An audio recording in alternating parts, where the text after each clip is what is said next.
better known as the Muffler Man. He gets his local nickname because he stands in front of Wilson's House of Carpet.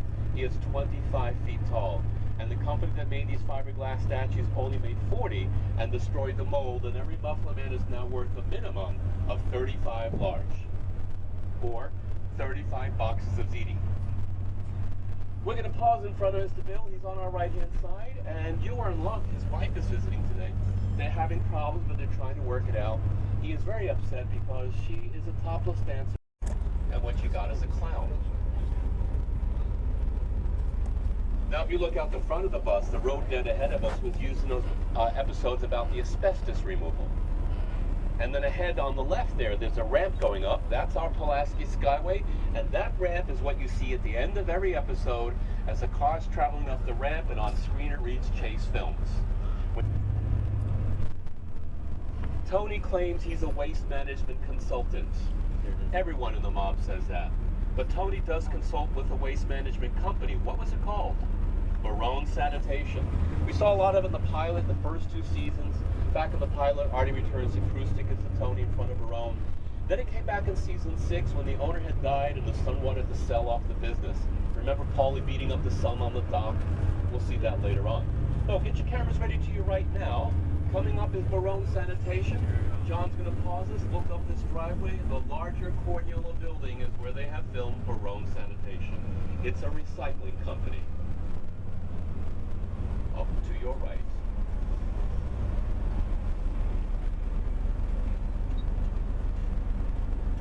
Do you ever think you come out to Jersey to take pictures of garbage?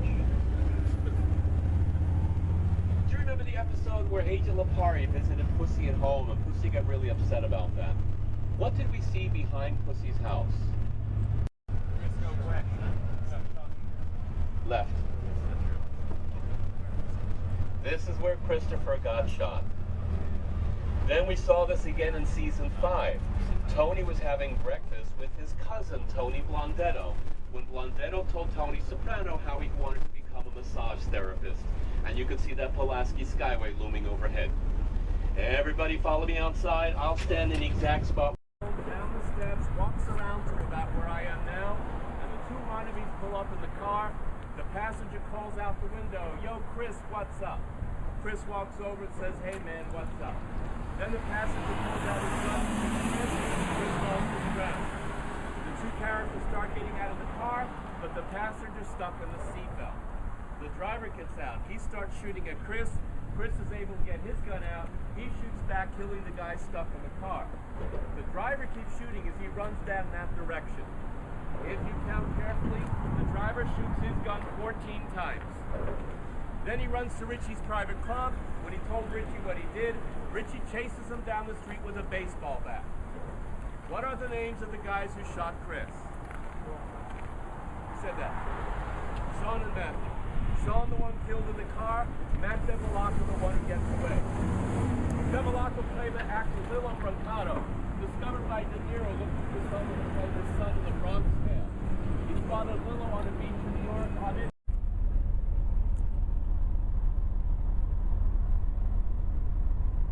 Oh, listen, by the way, Artie Bucco's here to see you.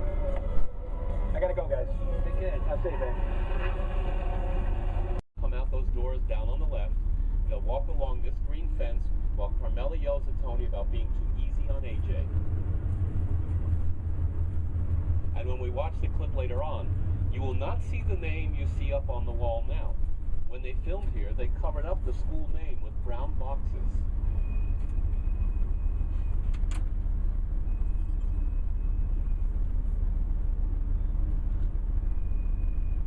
What was interesting about Tony Sirico was how he got the job on The Sopranos.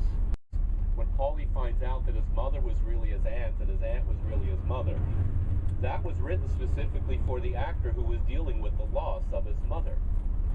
Do you remember the name of Paulie's mother, the one he knew as Ma?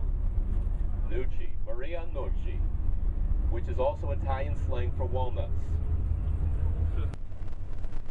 And we'll watch a parking lot below that silo, a scene there where those white trucks are.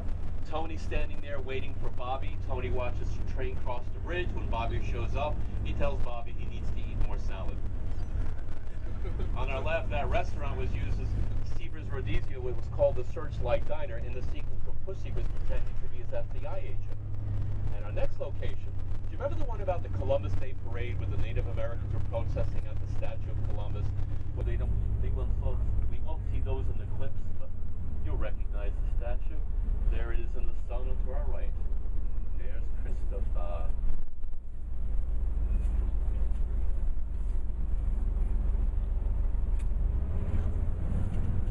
And next is one of many David Chase jokes. Do you remember the one about this? Get your cameras ready to your right. We are going to pause right in front of Big Pussy's Auto Body Shop. They are back in Harrison. It's called the Cleveland Auto Body. It is on Cleveland Avenue here in Harrison. They film completely inside and out here. We'll watch a scene in the parking lot later. We'll see the homes next to it. Remember Philly and Tardo in the seat that wasn't right?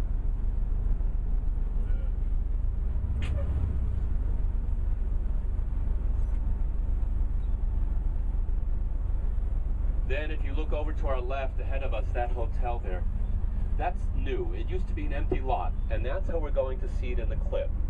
Agent Lapar and Big Pussy had a meeting on what was then an empty lot. When we watch that clip, watch from Movie Magic how they disguise an entire body shop. They didn't want you to know they filmed right across the street. So up to your left is a park bench right in front of the building. The light beige brick, the dark brown door, number 45. That is Richie's private club. Richie chases Matt out of that door with a baseball bat, chases him up to the corner, down the hill to the left until Bevilacqua gets away.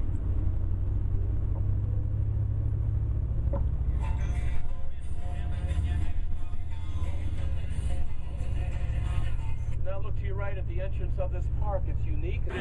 Santani would not let them film there, so they needed to find a new pork store. What they found was an old empty building. They tracked down the owner, created a lease, and they made it a pork store. Everything.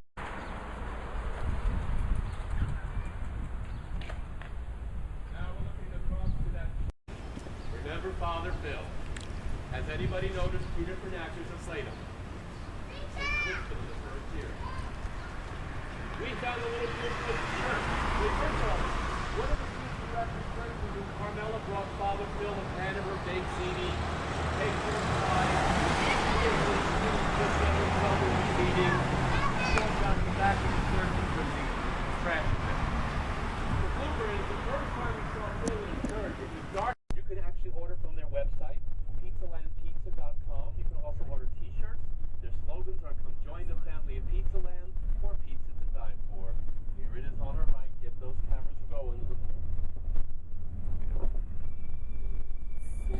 There is Pizzaland. There's that freaking tour bus again.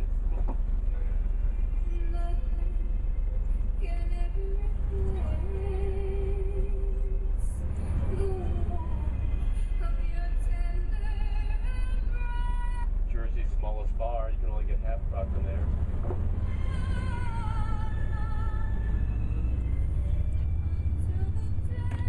Remember Paulie beating up the sun on the flat dock before the sun was about to go rowing? Well, that dock is at the bottom of the hill to our left as well.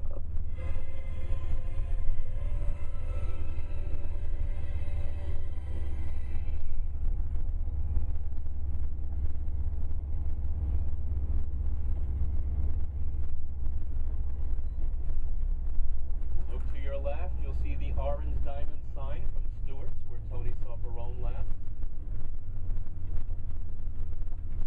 And now as we cross the bridge, look down on your left, you'll see two docks below. It's a pair of docks.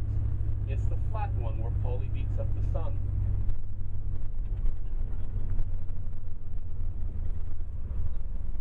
And this bridge is in the background of that entire clip.